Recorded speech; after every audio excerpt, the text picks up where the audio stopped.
this episode of Just Another Year Chicago. My name is Nick Brody, and today I'll be joined inside Chicago Bears wire writer Ryan Federer. Today we're going to be talking about the Thanksgiving game of the Chicago Bears versus the Detroit Lions and what that win means in regards to Matt Nagy, Andy Dalton starting, moving forward potentially, and a lot more things about that. And then also discussing the entire crazy week of Matt Nagy getting fired, not getting fired, George McCaskey making decisions, Ryan Pace potentially moving up, the whole 9 yards, folks. We got it all. So stay tuned as we jump into the episode. Before we begin, we'd like to thank our sponsor, Stupid Car Tray. Tired of your pizza topping sliding, office coffee distracting you while driving, grease and other stains getting on your seat, or you're just enjoying a game on the couch and don't want to lean over? Look no further than the Stupid Car Tray. Visit www.stupidcartray.com, link in the description. And with that, here's the episode. Everyone, welcome back to this episode of Just Another Year Chicago. My name is Nick Brody, and I'm joined alongside special guest from the Chicago Bears wire, Ryan Federer. Ryan, welcome to the show. Happy to be here, man. It's always pretty cool to join podcasts. Yeah, we're happy to have you coming off a interesting Bears win in Detroit. Little too close for comfort, but happy we can kind of talk about it. And the main subject that everyone wants to be hitting on is obviously Matt Nagy, Andy Dalton versus Justin Fields. It's a lot of hot things. This is the weirdest week for the Chicago Bears, I would have to say, in a very long time from Halas Hall. What do you think, Ryan? It brings us back to like 2013, where it was between Jay Cutler and Josh McCown, because McCown had a couple good games. But Andy Dalton played fine, but I don't think there's a quarterback controversy, especially if George McCaskey, if those rumors are true, that he wanted Justin to play, then Justin's going to play when he's healthy. Yeah, he writes the paychecks. He gets to make the calls. So quickly going into yesterday's game, Bears won 16-14 against the winless Detroit Lions. Little too close there at the end. The Bears won on the final second with a field goal from Cairo Santos. So as we kind of we started hitting on, Andy Dalton was the starting quarterback for the Chicago Bears as Justin Fields was dealing with some cracked ribs. Dalton threw for over 300 yards with a touchdown and a red zone interception. Didn't do too bad, definitely stepped in when the Bears needed him. Though this win is also overshadowed by the Roquan Smith injury that we're still learning more about. Roquan left in the first half after a nasty tackle. It was an injury actually to both him and DeAndre Swift. So we're hoping that Roquan Smith is back against the Arizona Cardinals coming up next week. But the Nagy reports are obviously what's overshadowing everything in Chicago right now. On Tuesday, it was rumored he was getting fired. Then George McCaskey comes out and says, nope, he is not getting fired. He is our coach for the rest of the season. So just completely all over the place. But two more pros that I want to hit on really fast that came out of yesterday's game.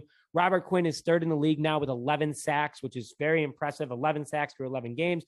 And the Bears are first in the NFL with 32 sacks. So, Sean Desai is doing a good job. But Ryan, any more thoughts from yesterday's game that really stuck out to you?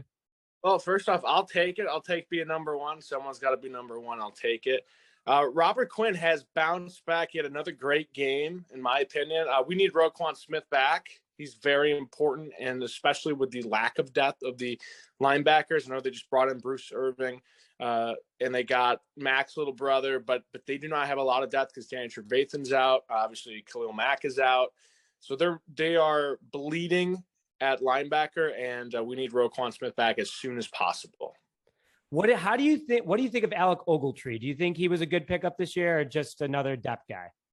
He's a depth guy for sure, but he's played well. He hasn't been outstanding where like Robert Quinn's jumped off the screen, but he hasn't poorly where it's like Chris Connie where it's jumping off the screen of how bad he's played. So he's played fine. But I think we need our stars back for sure. And we're not going to get Khalil Mack or Danny Trevathan, but hopefully the Roquan Smith thing is not serious. It looked bad, but hopefully, throughout the next couple of days, they got 9 days now until their next game. Hopefully the Bears can get some of those guys healthy. Obviously Trevathan's not going to be back. Mack's not going to be back, but hopefully a couple of those other guys that were out can bounce back for the Cardinals game. Do you think that Danny Trevathan will be back after this year, or do you think that this is it for him with the Chicago Bears? It has to be it for him, right? I mean, this is his second season-ending injury in the last 3 seasons. He's kind of got an underwhelming performance. Ever since that arm injury, he hasn't played great. Mm-hmm. It feels last year he was kind of like a step behind. I'm not saying he was afraid to make tackles, but it seemed like he was a little more cautious. And because he used to play with like a no fear type thing. Now you can see a little cautious, but I think it's likely the end of the road for him. But I wouldn't be shocked if he came back, because the depth they need is he's part of that inside linebacker crew, and we'll see what happens. Yeah, what gets me, and it was the arm injury. He has not been the same player since that arm injury, and he was a beast for us. He was the guy with Akeem Hicks that held the defense together during the very dark years from like 2014 to 2017. So, we love Danny Trevathan, but from a Bear, I know that I've kind of seen some articles about it from you guys, but overall, like I think it's got to be it for him, especially with the cap hit and just, depth building for the future. I think the Bears could definitely do something different with that. Yeah, I'm one of those guys with you. It's like the guys from the dark age, the Pat O'Donnell, those guys that are at the end, we're at the end of that tunnel and now we're here. You always have a special feeling for, but it's also a business. And the older I get, the more I realize it's a business, and I can't hold on to players. It's a business. Yeah. So let's go more into that business side of things. And obviously you have your CEO and founder in the McCaskeys, and then you have the senior VPs and the directors that work under you. And one of those would be Matt Nagy. And then Matt Nagy has to manage his guys, which is the locker room. So in the recent news of Allen Robinson, kind of talking about that superstar mentality with the Chicago Bears, reporting to Jordan Schultz that the Bears locker room is lost, has at least the superstars have turned against Matt Nagy, which didn't seem like that yesterday on television, but there is somewhat of an acting job put into this thing. How do you feel about Matt Nagy having a job as long as he had for the Chicago Bears? And do you believe that it's the players overreacting, or is it Nagy just absolutely not doing his job well? The players definitely aren't overreacting. I mean, the guy has a losing record outside of 2018. So the 2018 season, the 12-4 has saved his record. 25-13 under Trubisky. Since then, it's been terrible. I'm not to say that he was just great quarterback, but I'm just saying under Trubisky, they had more success. Now they got Justin Fields. They should be. I mean, I think the way they handled the quarterback controversy last year with Trubisky and Foles, and the way they handle it this year, and I say they, but Matt Nagy saying Dalton's our guy, when he knew damn well that Fields was going to be the guy. He's just he's dividing the locker room, because there's going to be some guys that say, hey, I think Andy gives us a better chance to win. And there's other guys that say, hey, I really like this kid and Justin Fields, and I think he's got, the makeup to be a franchise quarterback, and let's get him out there as soon as possible, because we know Andy Dalton. We know what he is. We don't know much about Justin Fields yet. And I think that loses the locker room pretty quickly. And I agree with you on that. And I know we were going to kind of hit on this a little bit later, but I just want to kind of jump into this now. So Allen Robinson coming out and saying that the locker room's divided is one thing, but he has also talked in media, in the media before, saying like, I just started to learn who Justin Fields is as a person, because he just started running with the ones. Matt Nagy did not have Justin Fields work with the ones at all during training camp, none during OTAs. I mean, like, yes, he worked with Andy Dalton, but that's because Dalton was, the starter from that point, and he was, mentoring Justin Fields, which there's no doubt that Andy Dalton's a great great teammate. I mean, he's great mentor to Justin Fields, sports him. He knows his role, that he is not the future of the Chicago Bears. And I agree with that. But Matt Nagy has put this position that Justin Fields is just starting to learn about the guys that he's working with now with the first team. I mean, you look at the Pittsburgh game in the second half, it looks like it was a completely different player, because he was learning, at least from what I saw. But do you think that, if Fields would have been the starter in training camp from that point moving forward, and they didn't promise Andy Dalton the starting position, because that was just a mistake as is, even though they didn't know they were getting Fields, you still don't want to put that, they kind of dug themselves a hole right there. Do you think that if Fields would have been with the starters the whole time, he would have been progressing a lot better than his current stats lie right now? Yeah, for sure. It takes 3 to 4 weeks to go through a NFL playbook. So you're throwing him in the fire. He needs a full offseason to begin with. He had a shortened offseason because he was just drafted. But if he was with the ones from day one, like, it's hard because like when they draft Cam Newton and they draft some of these guys, they know, he's going to be our quarterback. Trevor Lawrence, they know, hey, he's QB1. Let's get him with the ones super fast. Let's get him learning our offense. When you got a guy like Justin Fields, when he's like, okay, Andy's still our guy. And then like week 2, week 3 is like, well, I guess Justin's our guy for now. And then, so he's not been developed properly, but it's so early where you can kind of come back from that. It's not like it's year 4. But yeah, if he was with the ones a lot sooner, yeah, he'd be playing a lot better football. And I think people kind of forget that they're trying to write his story already. And it's been 5, 6, 7 games. It's hard to write his story this early because Dalton started 3 and then he's got the other ones, but it's hard to write his story. But if he was with the ones a lot sooner, for sure, he'd be playing way better football. And it's an obvious question. And, I think that the problem with Justin Fields right now also is let's move into our next subject, the quarterback situation as a whole. Andy Dalton plays pretty well considering it's Matt Nagy's system. Out of all the quarterbacks we've seen in Matt Nagy's system, Andy Dalton has performed the best. And yes, he's a 11-year starter, 37,000 passing yards. Like, he's had that experience before, and he's dealt with quarterback drama, head coach drama before in Cincinnati. So Andy's a professional when it comes to this kind of stuff. So Andy Dalton played pretty well yesterday in all things considered against, on paper, the 13th ranked passing defense in the Detroit Lions, yardage wise.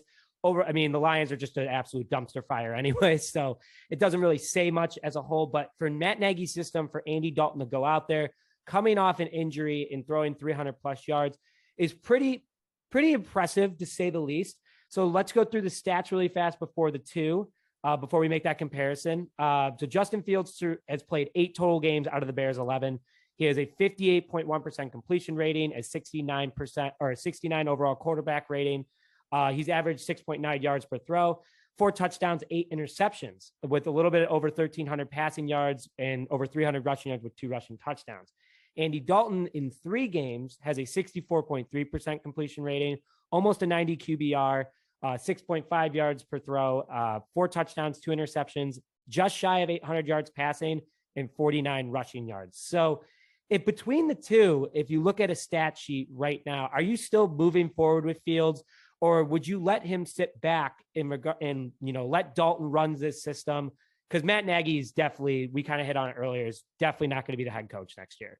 It's just, and he's hurting him because he gives a better overall plan to Andy Dalton. So are you sticking with Fields still when he comes back from the injury, or would you keep playing Andy Dalton? See, the thing is, when they come back from, if he's really out 2-3 weeks, like continuously, they're already be out of the playoffs. So now it's just kind of, you're playing with the house money here, and you're just trying to develop your quarterback. I would go with Fields depending on the situation. So let's say Dalton wins 2-3 more games in a row. You got to ride the hot hand. But if he plays average and they lose to the Cardinals and continue to lose, then yeah, put the kid back in and don't look back and just say, all right, we're going to give you a game plan that we think you can do well with, and we're going to see what we have for the future, just in case Matt Nagy comes back next year. I hope he doesn't come back. I don't see how he can come back. But if McCaskey wants to ride on it's his last year on the deal, and he made the playoffs twice. We haven't had that since Lovie Smith.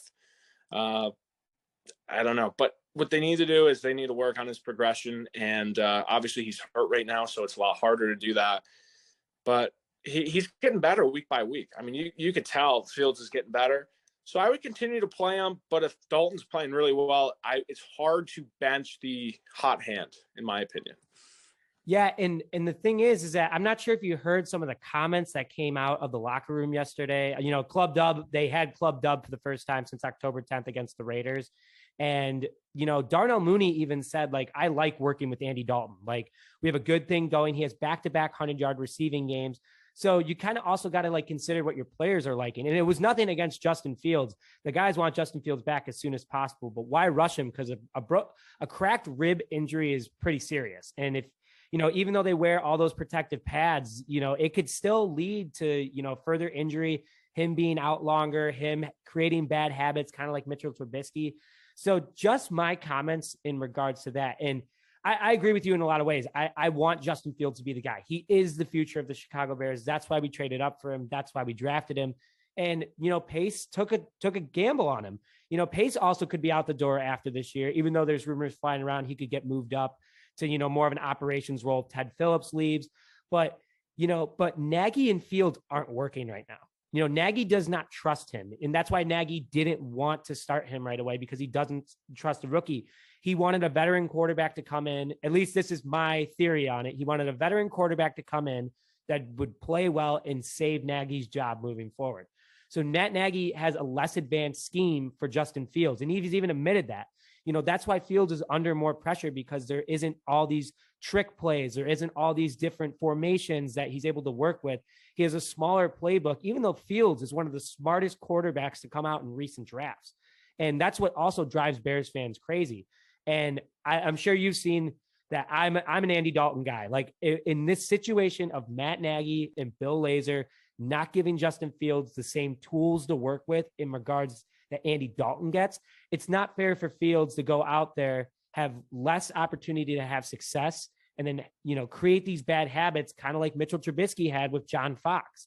Matt Nagy trusted Trubisky, but now Matt Nagy's kind of freaking out like, oh my gosh, this is another quarterback I have to develop. And if I mess up this again, then I'm really just done in the NFL as a coach, most likely. So it's just such a horrible situation as Bears fans. I feel like we just always have to deal with this.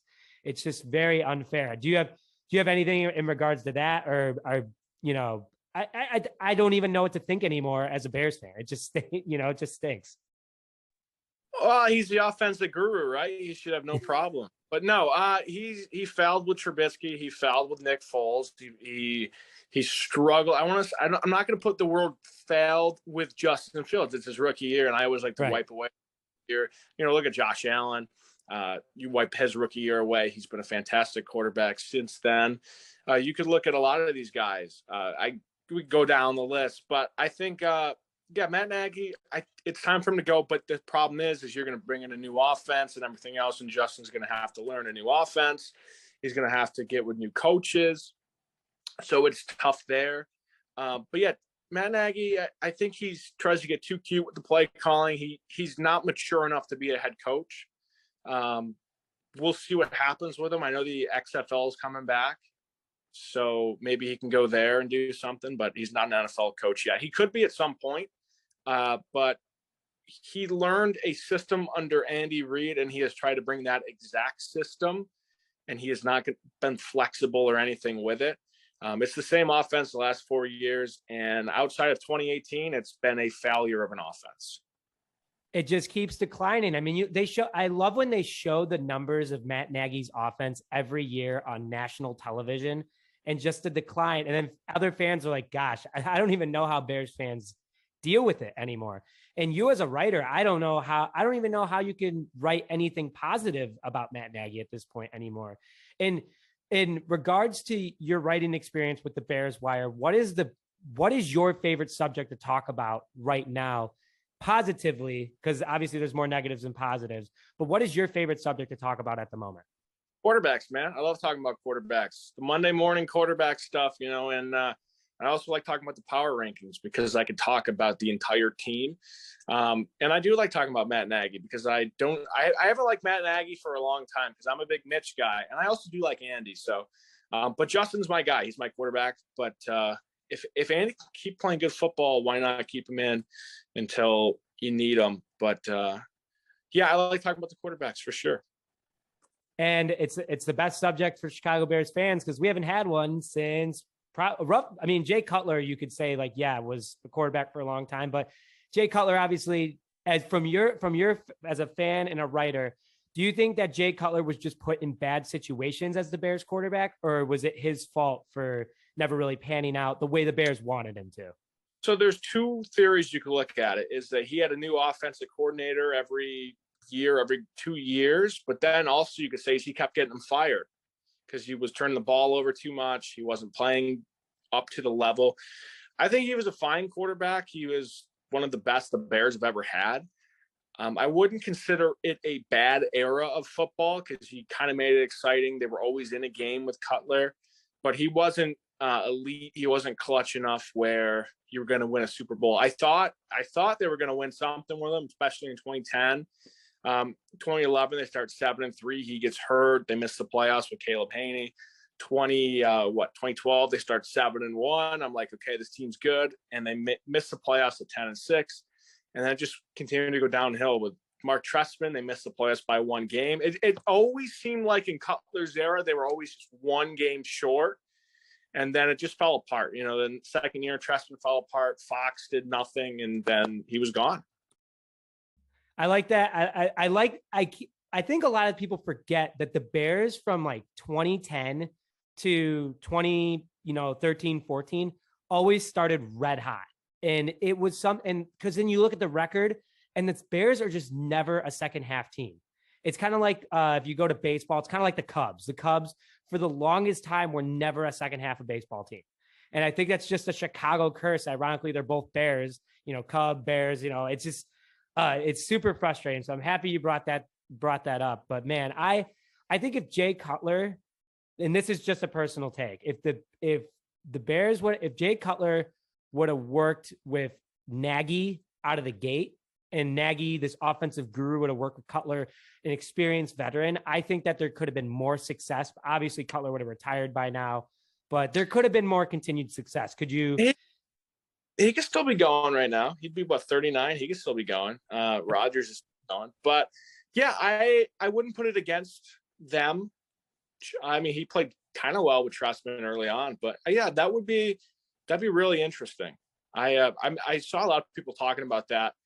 The first game of Nagy's career, they said, "Oh my God!" He said they got this young quarterback in Trubisky, and he sucks. But if they had Jay Cutler still, and obviously Trubisky ended up being a Pro Bowl alternate and had a good year after that. But I agree with you. They're second. I mean, they started 5-1 last year and finished 8-8. They are not a second half team. And the Cubs, for example, it's tough being a Cubs fan. Are you a Sox or Cubs guy? I'm a Cubs guy. It's been a good last couple of years, but that trade deadline took the life out of me. The life out of me too. I couldn't believe it, man. All of our guys. Hey, I wish them the best success though. Let him, especially Rizzo. I love Anthony Rizzo, man. He should have had the C on his chest, but I know we're talking Bears here, but just one quick comment about the Cubs is I think that the Cubs could low key be a sleeper this upcoming year. Their young core did some pretty cool things. I mean, Swindle, Wisdom, they were working a little bit. So give us some starting pitching. I don't know. The Cubs could be like the Cardinals. I wouldn't put it past them. I'll say that. Hey, I come out old as you, but I wouldn't be surprised if they stole a wild card spot, and we'll see what happens from there. All you gotta do is get in the day. I see the W in the background, so I know where you're feeling on this for sure. Absolutely. So Ryan, this was a great time, a lot of fun. I'm happy you're able to jump on, especially after a Bears win. It's always harder talking about the Bears after a loss. So thank you very much. And again, you can find Ryan on the Bears Wire. I'll post his link in the bio so you guys can go check him out. And his Twitter handle will be below him. Make sure that you go follow him on Twitter as well. But Ryan, thanks for jumping on today. I really appreciate it, man. Of course, guys. Have a good one. All right. You guys have a good one. We'll see you guys later.